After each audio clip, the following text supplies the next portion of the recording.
So once more, welcome to the 2018 University of Arizona Executive of the Year Award. And welcome to Tucson, Scott Cook. We are so glad to have you with us today. 35 years ago, the Eller National Board of Advisors established the Executive of the Year Award, and we are proud to honor Scott Cook with that award today. We have 35 of these awards over the years, right? And if you've attended the last, say, 10 or so, which I attended, you would have noticed that after the presentation, the first person to raise their hand and ask a question is our own National Board member, Lyle Payne. So what we're going to do today, to change a little bit, we're going to ask Lyle to join me here on the stage. Thank you. As Paulo has explained, I'm the member of the National Advisory Board and are quite pleased to be here. I would also say that having been at the University of Arizona many, many years ago, it's wonderful to be able to meet with undergraduates and people that are making career decisions today. Very, very positive. I'm delighted to have the opportunity to introduce a very good friend, Scott Cook, today. And Scott, as you all know, for having looked at the material, is the founder of Intuit. Before I do that, what I'd like to do is to ask the Intuit people that are here, that are in the Tucson office, and maybe some of you may not know, but Intuit employs some 800 people plus here in Tucson. And I know a lot of University of Arizona students have enjoyed internships there. And I would like to just have the Intuit people that are here in the audience to help celebrate Scott's activity today. Would you stand up just for a minute for recognition? So the Intuit people.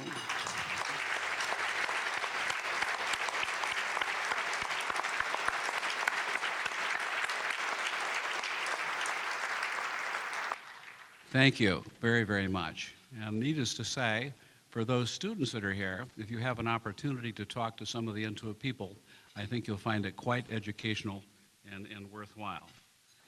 At this stage, though, what I'd like to do is to give Scott a very quick recognition and to allow him and Paulo to have an interview that I think is going to be very, very interesting.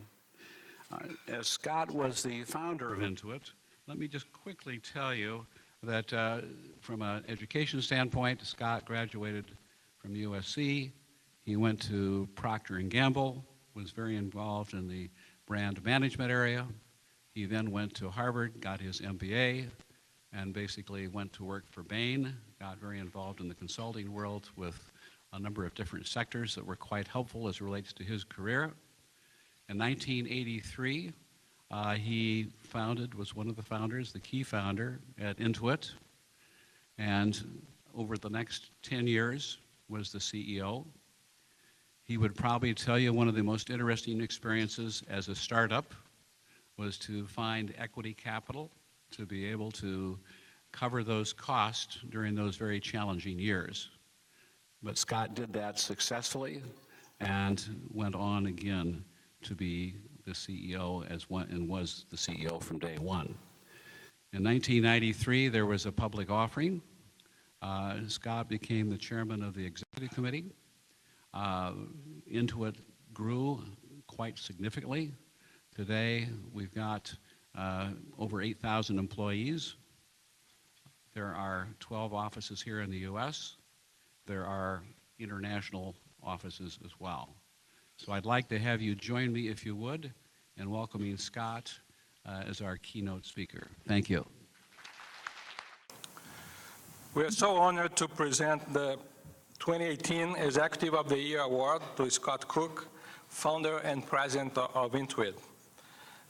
We have actually two presentations to make. One is the award, and one is a sculpture by Western artist Deborah Copenhaver Fellows. It's a tradition that we have to honor the Executive of the Year with that sculpture. The sculpture, which is sitting right there, it's called "My Heroes Have Always Been Cowboys." And it was chosen by our board member, Warren Ruston, to honor Scott's trailblazing spirit.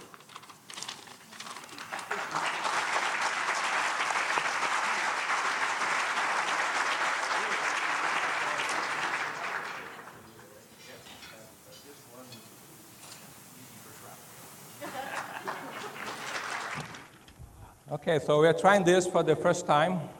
I'm excited about that. I think it's going to be fun. Can I first say, Sure. occasionally there's been other awards. I've never gotten anything as impressive as this statue. Yeah, and it's also meaningful because my family, more than myself, is quite into horses. So we have horses at our house. We have a ranch with horses. I've got a son who rides competitively. So something, somehow you guys figured out something so appropriate. I'm very thankful. Thank you very much. Okay. And you played cowboys when you were a kid, right? So. Mm-hmm. You had some good spies. Yeah. Okay, so Scott, I'd like to start by asking you to talk to us about your background, growing up, your school, your interests at the time, and then your college and the first few years at Procter & Gamble, Bain, and how that whole experience and background shaped you into what you are today and what you did with Intuit. Do we have a couple hours? Don't want to overstay the welcome on that. I grew up in a suburb of Los Angeles. My parents had just emigrated from Wisconsin. They kind of a humble background. My mom's father was a truck driver and maintenance man, and but they believed in saving, and they believed in college. And my dad grew up very poor, single mom in the Depression. But both were real believers in hard work and education, and I owe them a lot for that. So I grew up in a suburb, was a nerdy kid, and then discovered girls. Unfortunately, they still thought I was nerdy. As today, that's a compliment, but it wasn't back then. Went to, did science fairs, things like that. Went to USC for college. Didn't really know what I wanted to do in life, but math came easy, so I was a math and econ major. Did do a project on a government grant on air pollution, which was a big problem then in Los Angeles, and wrote a paper and got some awareness. Kind of thought I'd become an economist, be at a PhD level, and help change the world and drive economic solutions to our policy problems. And then got lucky to work for the State Air Resources Board, which is the air pollution control authority in California, for 2 summers, hired by the chief economist there. And I got to see how policy is actually made, and I decided, no, that's not a way to change the world. That the guy who had the influence was the administrator who ran the agency, not the technical specialists. At the same time at school, I was running a club at school and turned it into the largest campus organization the school had. And I thought, well, this is a lot more fun than slogging through the government. So I switched and decided to get an MBA. In part because I didn't know what I wanted to do. I figured I'd just keep in school a little while longer. So I got the MBA and still really didn't know what I wanted to do, but I hadn't worked before, so I figured I should learn from some company who really knew how to teach, who really knew how to develop people, and had a lot to teach. So I went to work for the Procter & Gamble company. It was the lowest offer, dollar-wise, in the one city I really didn't want to live in, but it was the place I thought I'd learn the most. And I think that turned out to be quite true. You never know the path you didn't follow, but I met my wife there, which was the best decision I ever made, and what luck for me. Then after 4 years, I was a brand manager. It became clear that I wasn't cut out for big corporate life. My wife was, but I wasn't. So on our honeymoon, I said, I think we're going to move back to California. And so I got a job with Bain & Company in the Bay Area. worked there for about 2.5 years, and then that's when the story moves to Intuit. But we can cover that in another chapter if interested. Oh, that's actually my next question. So when did you realize at that point in time, what came to you to kind of tell you, okay, I want to be an entrepreneur, I want to start a company? Well, that's not actually the way it happened.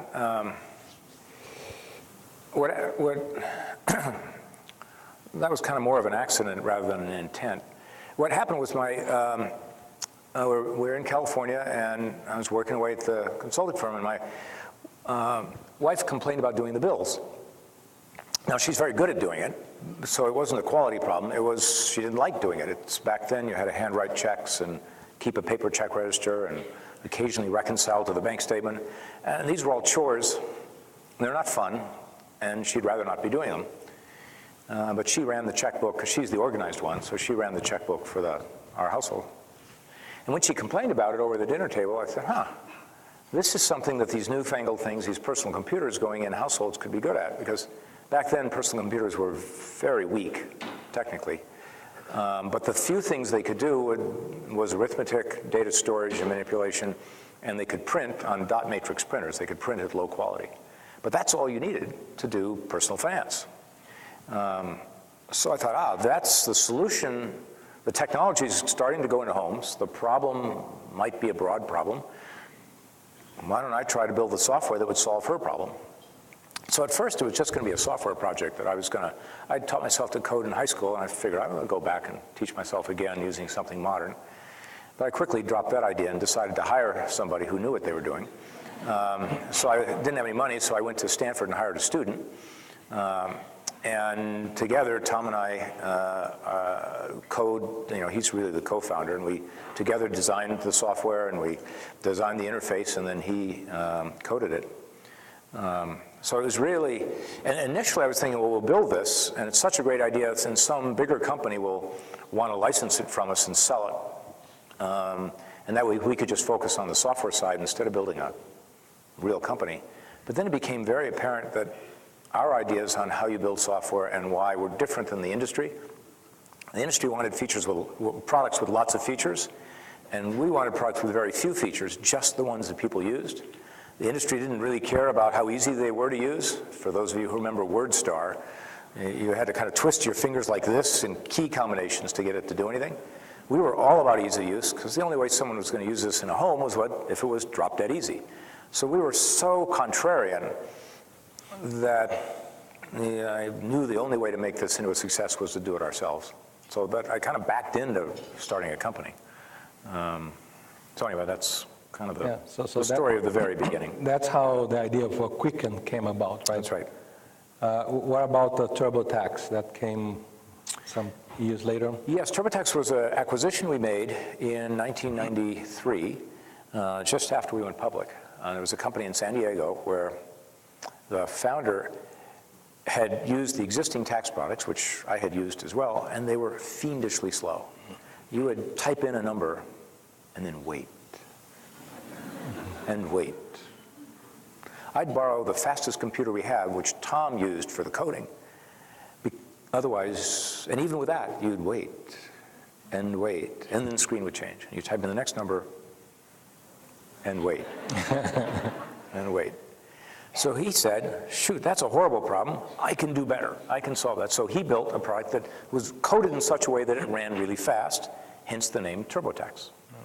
And he also said, rather than make the screens look like computer screens, let's make the screen look like a tax form. Because at the time, the tax software was bought only by people who had real experience doing taxes themselves with a pencil. So he had two innovations, one on ease of use, make it look like the real thing, and the other on speed. And so TurboTax became the market leader. And then we acquired them in 1993 when they were doing 40 million in revenue, as I recall. And now we're doing about 2.5 billion with TurboTax. So we helped. So that's the origin of those two. So with both of them, you can see the focus on the consumer experience, right? The ease of use and making life easier. And then I remember the first time I used TurboTax, it was floppy drive, floppy disk. Right then, it moved to CDs. At one point in time, it was a USB drive.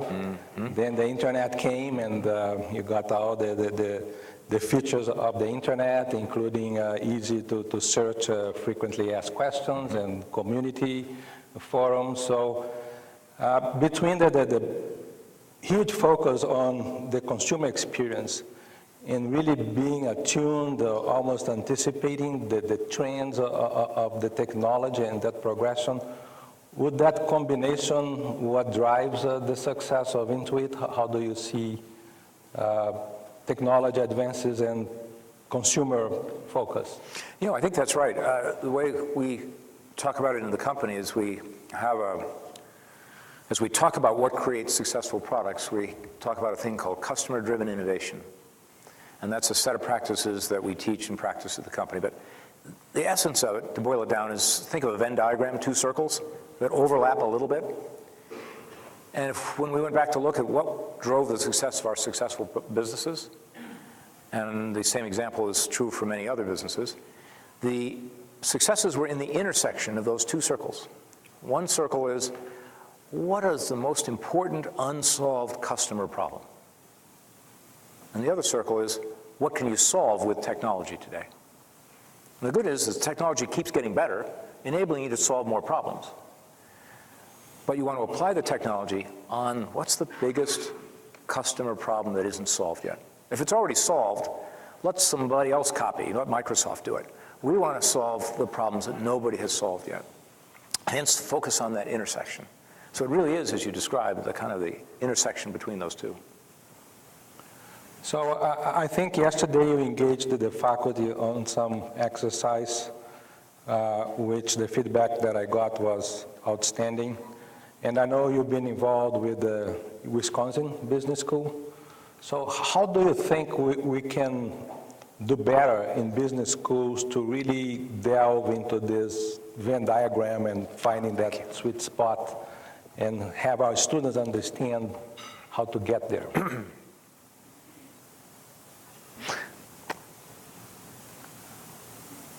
Two things. And these are two things we'd love to see in the people we hire. One is we have to train people when we hire them on a set of tools and techniques for problem solving that we call design for delight. Outside of Intuit, it's called design thinking or human-centered design. And these are a set of techniques for problem solving, for understanding customers deeply. And how do you go about doing that? Usually with observation. And then how do you problem solve in a team setting? How do you go broad to get lots of ideas? And how do you go very narrow to get to the best idea?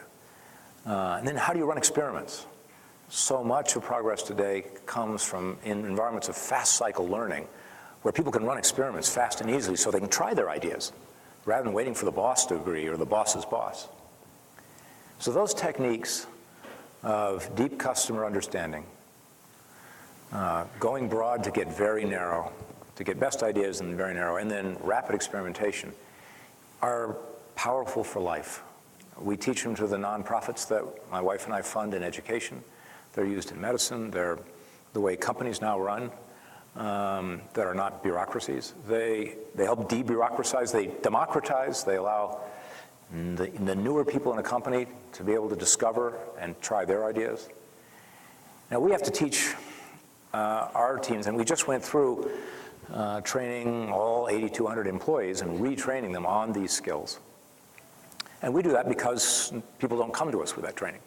And schools in general don't yet make that a standard part of the program. There are some people who do. There's a professor here who I met yesterday, Martin Ryman, who learned to do this at the Stanford D School and puts that into his classes. But I would urge universities to move to embrace teaching this set of team problem-solving techniques called design thinking. So that's the first answer. The second answer, maybe it's more provocative. I was at a dinner two and a half weeks ago in the Bay Area, and the CEO of the KIPP Schools, which is a chain of charter schools, about 200 charter schools in the country. And they focus on disadvantaged kids. The vast majority of their students come from disadvantaged, low-income households. And he was in the Bay Area and assembled a group of tech thought leaders, and somehow they invited me. And he opened up this dinner session by saying, I got a question for you. Let's say I have a group of middle school students who are top performers in math and science. What should I do at the KIPP schools to give them the training they need in middle school and high school so that when they go to college and graduate, they will get a great job with your high-tech companies? And then there was silence. I know myself, but I don't think anyone else expected such a big picture question right off the bat. But then I dove into the silence and said, well, okay, I'll say two things. Well, one thing, really. I wouldn't worry about your top 100. They're going to do fine. What I would do is I'd take your entire student body and in middle school, make sure they go through a class on applied statistics so they can look at data and not be fooled and not be wrong. And then secondly, I'd make sure there's an intro programming or intro to computational thinking class in the middle school. Again, universal and required. And then I would change your curriculum afterwards to introduce those into the rest of the subjects for the rest of the time they're with you. You can't teach that in high school math or science or civics or government or history if the students don't have a basis in it. So you have to dumb it down. But those are the two languages of the future. And society has real problems when people don't have the backgrounds in those two methods of analysis and algorithmic thinking. And the example I gave was the people who certify doctors ran some studies, this is a decade ago, and they would give medical doctors a prescription problem. So what drug would you prescribe for the following condition? Here's the research. And then they tested whether the doctors could read from the research and deduce from the statistics the right answer. Yeah, sadly, they couldn't. The vast majority of doctors prescribed the wrong drug. Now, how could highly trained docs make such mistakes in what's core to what you do as a doctor? Well, the reason was they were trained in calculus.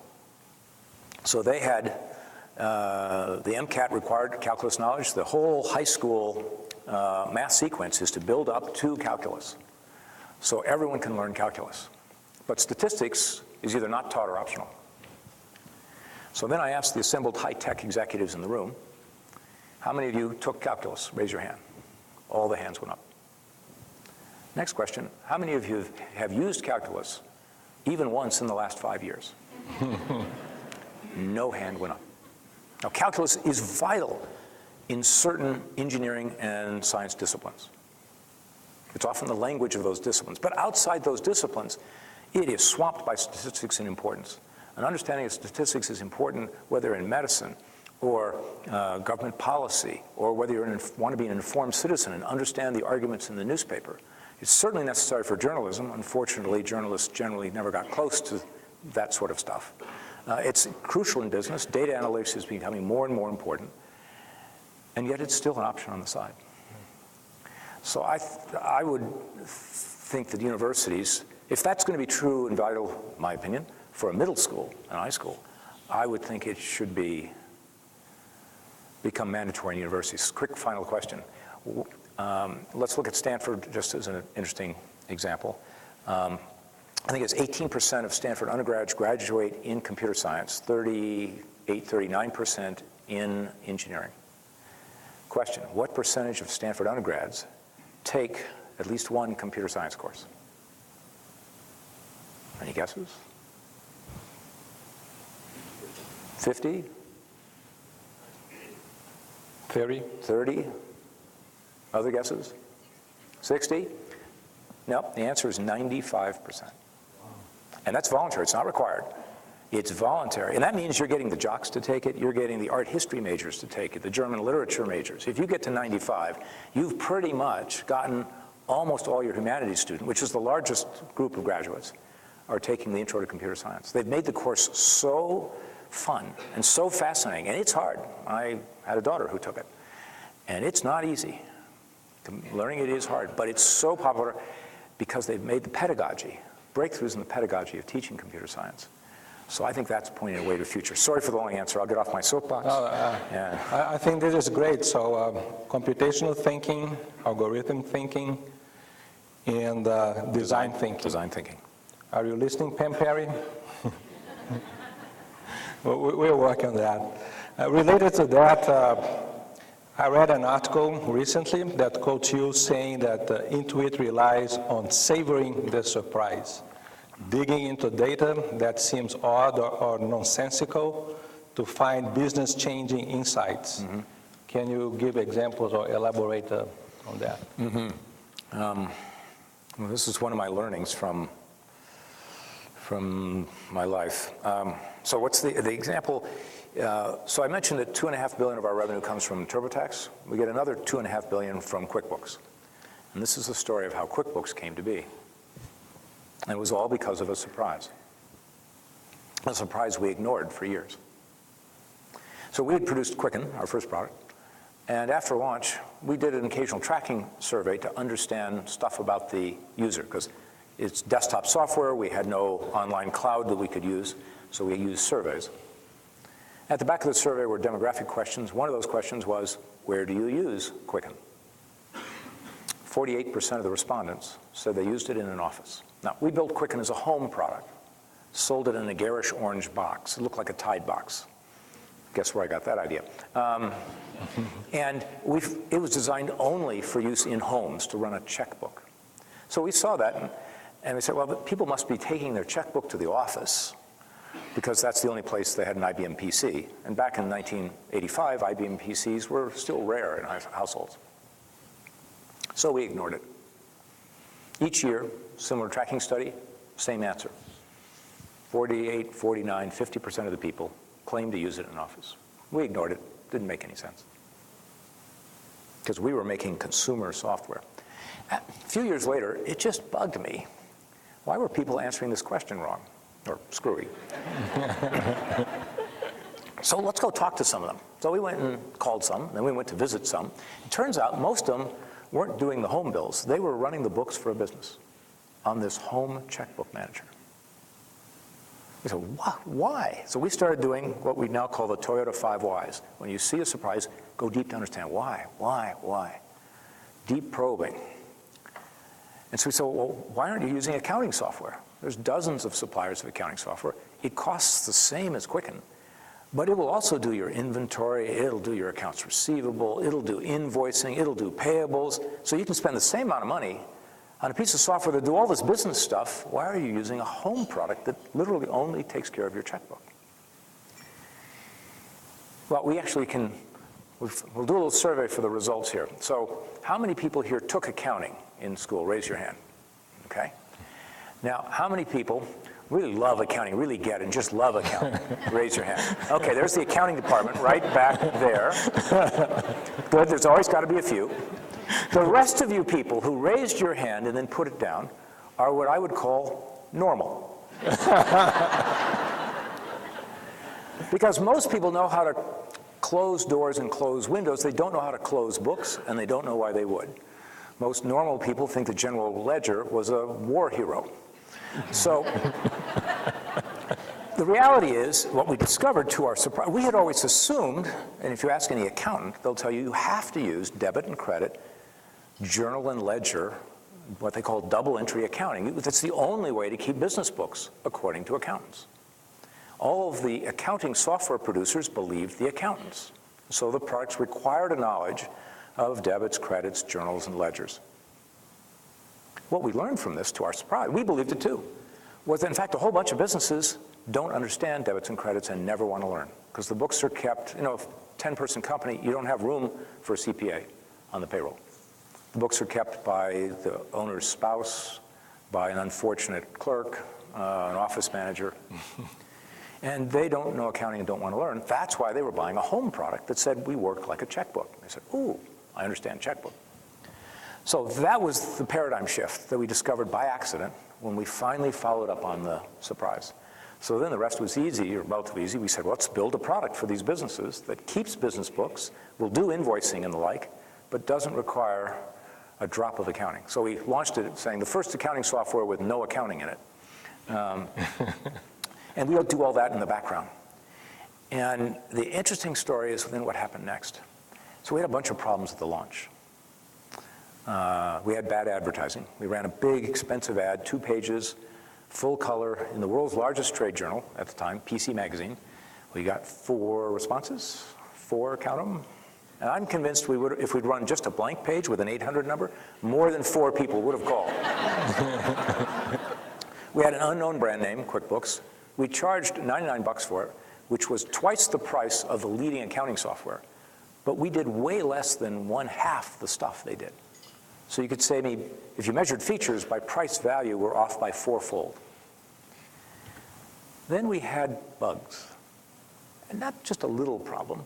Businesses would buy the product. They'd type in all their business data for a few weeks, 3-4 weeks, and then one day, poof, it was all gone.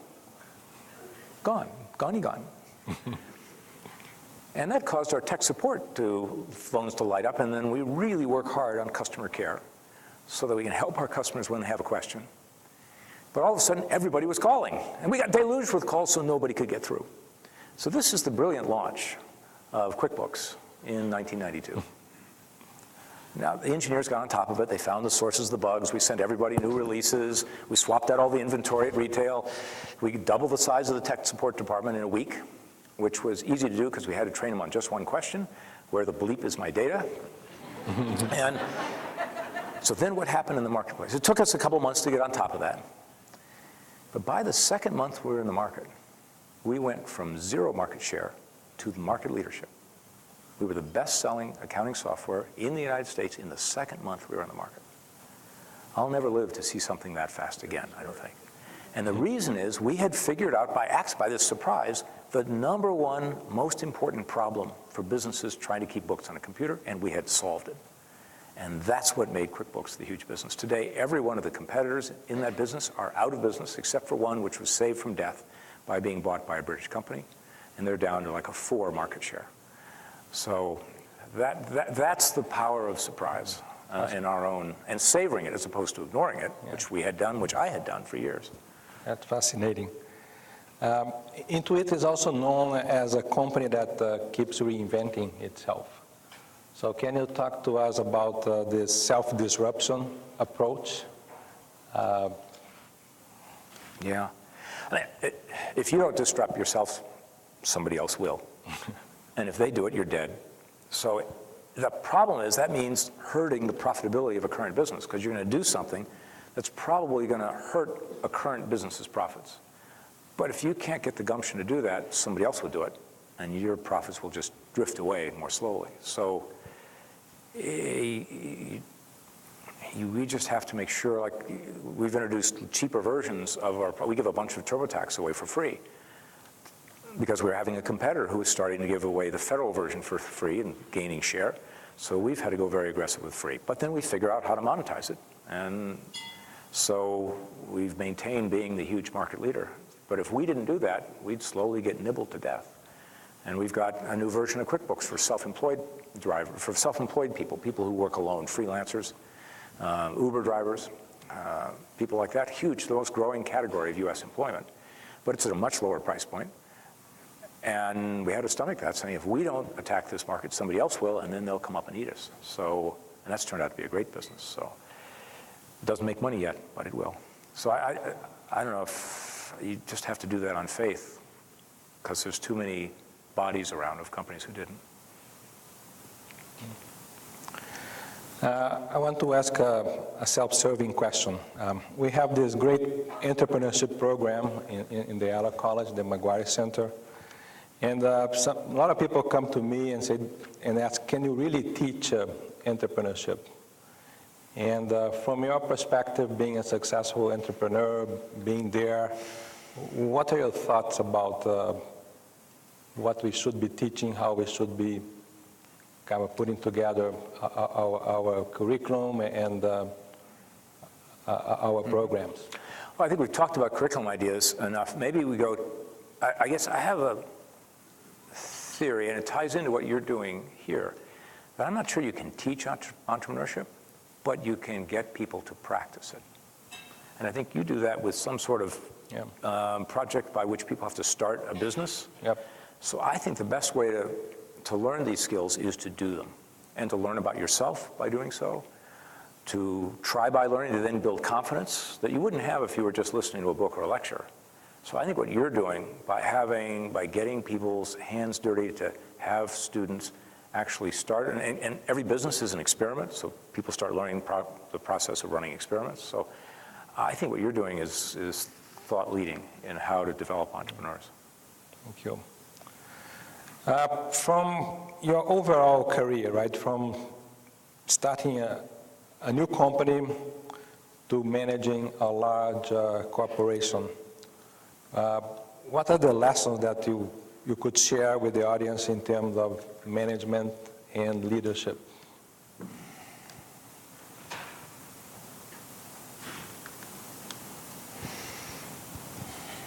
I got to pick one, eh? Yeah, so management and leadership. This was one I shared earlier with a smaller group of students, so if you were there, I apologize for the repetition. But as our CEO at Intuit is Brad Smith, who's truly a gifted leader, and as he says in a West Virginia accent that I can't emulate, he says, repetition doesn't ruin the prayer. So the thing I'd say, if I had to take away one lesson, which I wish I'd had years earlier, it is to get a coach. If you're a leader, a manager at any level, the one thing you can be sure of is that your people who work for you are not telling you the full truth about you. They're giving you some Pollyannish version, some fairy tale version of how great you are. You're not hearing the full Technicolor movie of what you're good at and what you're screwing up. So you're getting half, I see some squirming leaders here, you're getting half the story. But it's like you're an airplane pilot and your compass is half off. That's really dangerous. And further, you can't improve on stuff you don't know are happening. And none of us are as self-reflective as we wish we were. So get a coach. Find somebody who can tell you the honest truth about how you're doing, who can talk to the people that work for you or work with you and tell you the good, the bad, and the ugly. And keep telling you the ugly, and then keep coaching you until you improve. I blew it and didn't do that. So in the fast growth years of our company, I didn't get a coach. I tried one guy, it didn't work. I should have kept trying till I found a good one. And as a result, the company's growth kind of outstripped me. And 11 years in, I said, boy, I better get somebody else who has complementary skills that I haven't yet developed to help lead the company, because I don't want my lack of skill to hold the company back. 12 years ago, I decided, after seeing a coach that we brought in to the company to coach some of our execs, I saw his work and I thought that was pretty good. I said, maybe I should have him do a little 360 review of me. I'm the only guy here who doesn't get a performance review.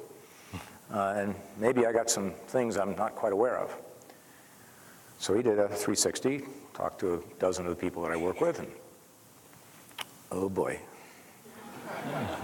Oh, I had no idea how the bad impact I was having on people. There were some highlights, of course, but there was stuff I was doing that turned my stomach. I had an inkling, but I didn't want to really face up to it until I had a guy in my face on it.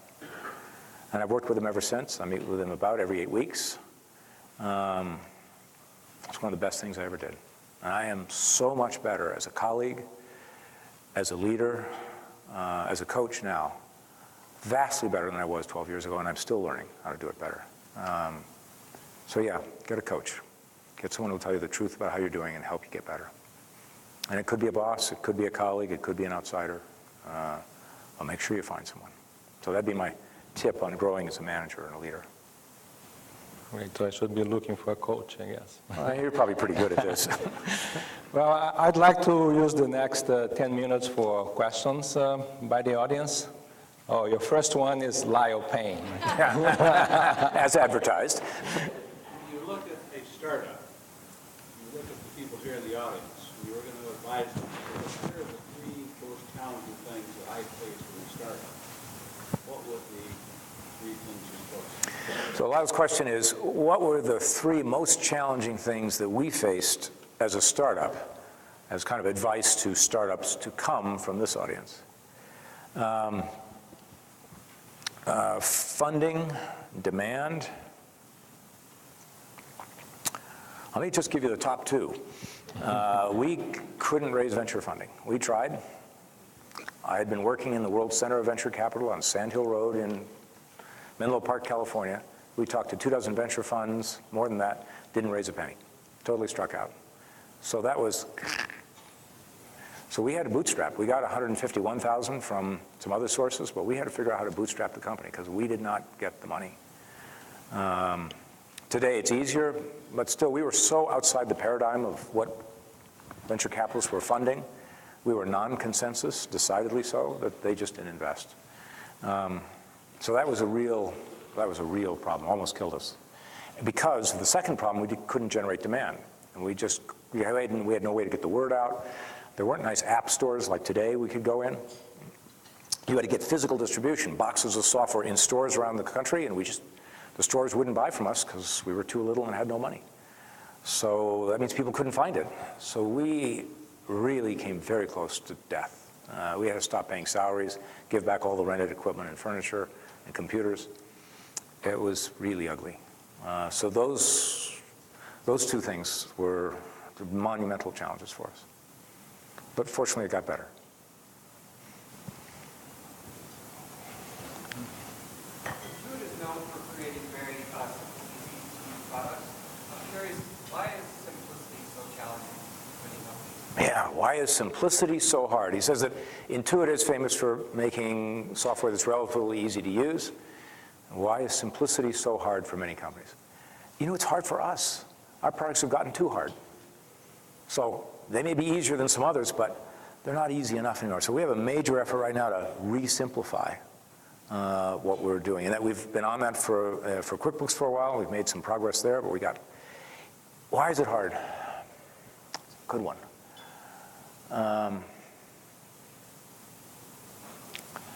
Well, I think a couple reasons. I'm not sure I've got the answer on this. One is the lure of features. When you design software, you start thinking of all the things you could do. And with software, there's so much you can do. You start thinking of if the perfect solution could do this, and it should do that. And of course we could do that, and we could do that too. You can probably always find some user who will ask for every one of those. But the more stuff you do, the more complex it is for anyone. There's a great book on building web applications called Getting Real. And it has a very good example, which we use to illustrate a principle we teach inside the company, which is to get extremely narrow, uncomfortably narrow. Because many of the great home run successes come from a starting point that was very narrow. Think of the Yahoo homepage. Remember that? All that stuff? Littered with stuff. And then think of the Google homepage. 1 box. Who did better? So do less better. So what Getting Real says is take the list of features you think is the minimum you need to launch your web business. Cut the list in half. Cut the list in half again and build that. So that's something we teach. I think the lure of features causes people to design too much in, which means they don't have enough, they're spending all their time building features rather than simplifying. And the other is not spending enough time with consumer, constantly testing and watching consumer reactions. Because any software product is easy to use in the hands of its developer. Because you all know it too well.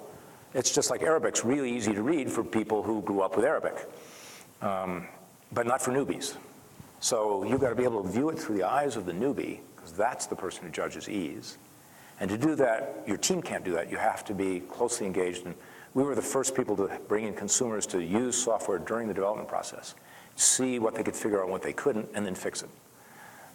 That's what I learned from Procter & Gamble. It's just, of course, what you do, but nobody in software had ever done that before. And it's now called usability testing.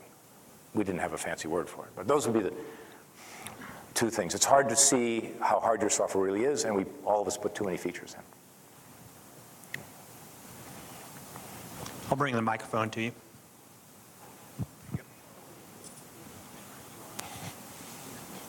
So this question comes from Mrs. Salter.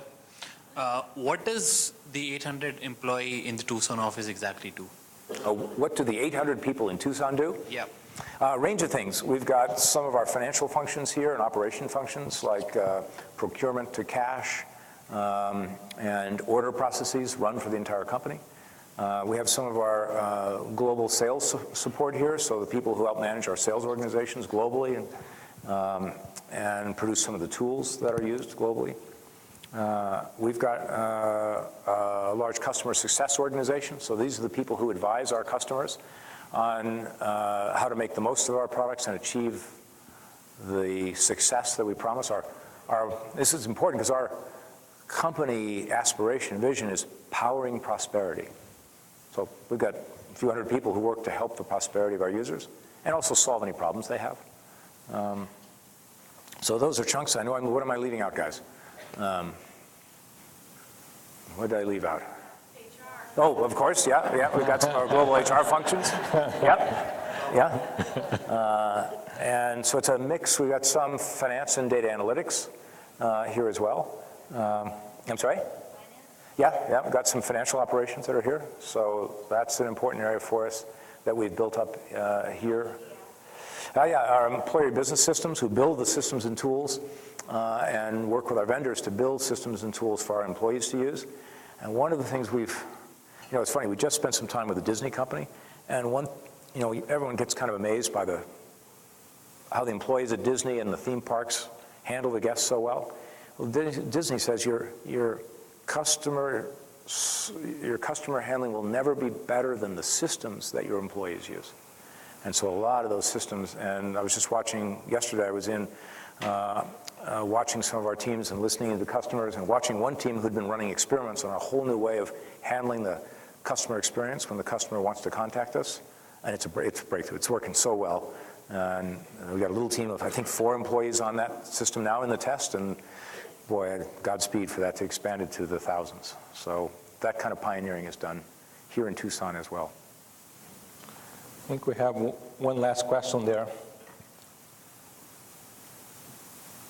So you and your wife signed the giving pledge. Just wanted to share your thought process and belief in the system. So I've heard the first part on the giving pledge. The second part was? Could you share your thought process or the belief you had behind this gesture of signing the giving pledge? Yes.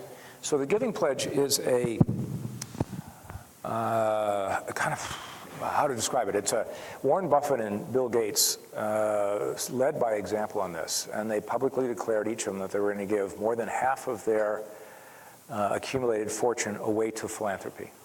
So they said, well, shoot, if the two of them have stood up and do this, why don't they get other folks who have been very fortunate to similarly pledge to give over half of their accumulated wealth to philanthropy.